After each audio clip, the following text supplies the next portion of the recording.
Resista com firmeza, acate apenas o necessário, uma vez que a obediência seja inquestionável, uma vez que estejamos totalmente dominados, nenhuma nação, estado ou cidade deste mundo recuperará sua liberdade.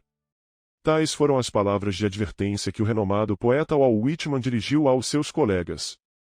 Whitman compreendeu que, para uma sociedade livre e próspera, são essenciais homens e mulheres dispostos a questionar e até resistir à autoridade, quando necessário.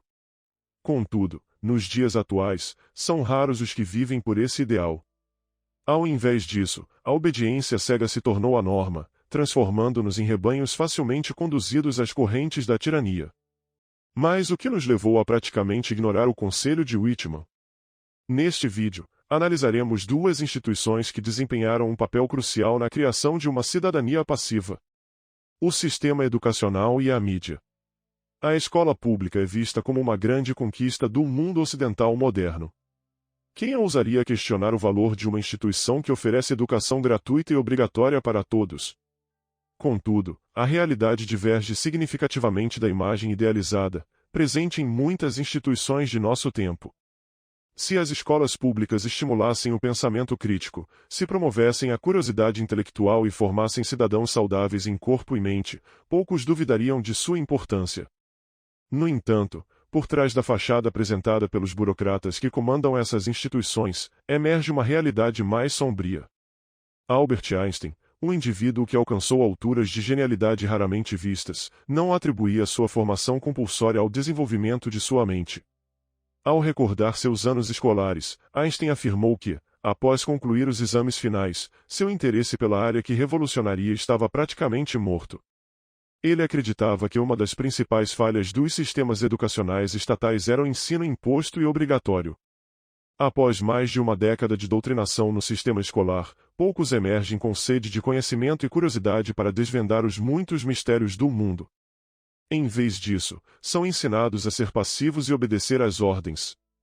Se nossa educação não é capaz de gerar mentes críticas e curiosas, necessárias para proteger a sociedade das ações de autoridades corrompidas, a mídia pode desempenhar esse papel?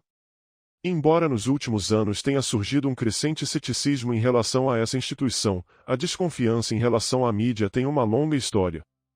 Nietzsche, uma das mentes intelectualmente livres e curiosas mais notáveis da história, também não tinha simpatia pela mídia. Richard Weaver, professor da Universidade de Chicago na primeira metade do século XX, achou irônico que, embora tenhamos abandonado a visão geocêntrica do cosmos, mergulhamos de cabeça em uma visão ilusória do mundo, criada pela mídia. Mas por que a mídia frequentemente escolhe a dissimulação em vez da verdade? Noam Chomsky, em seu livro Controle da Mídia, sugere que, assim como muitos políticos, a mídia é dominada por indivíduos que seguem uma ideologia elitista.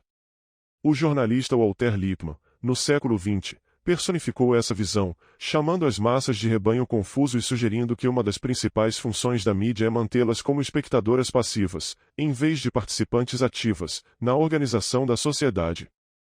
Para aqueles de nós que não fazem parte da autoproclamada elite, surge a pergunta se o controle do rebanho confuso é feito para promover uma sociedade próspera e florescente ou simplesmente para preservar certas estruturas institucionais que favorecem as elites em detrimento da sociedade como um todo.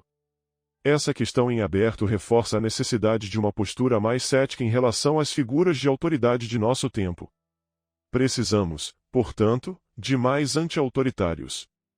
É importante enfatizar que um anti-autoritário não é alguém que rejeita passivamente toda autoridade, substituindo-a por outra forma de submissão. Muitas instituições e figuras de autoridade servem a propósitos benéficos e, portanto, devem ser aceitas. No entanto, os anti-autoritários reconhecem que consenso não é sinônimo de verdade, que o poder corrompe, que as pessoas mentem, e que algumas instituições, nas palavras de Chomsky, carecem de justificativa moral, estando presentes apenas para preservar certas estruturas de poder e dominação. Mas devemos temer um mundo com mais anti-autoritários?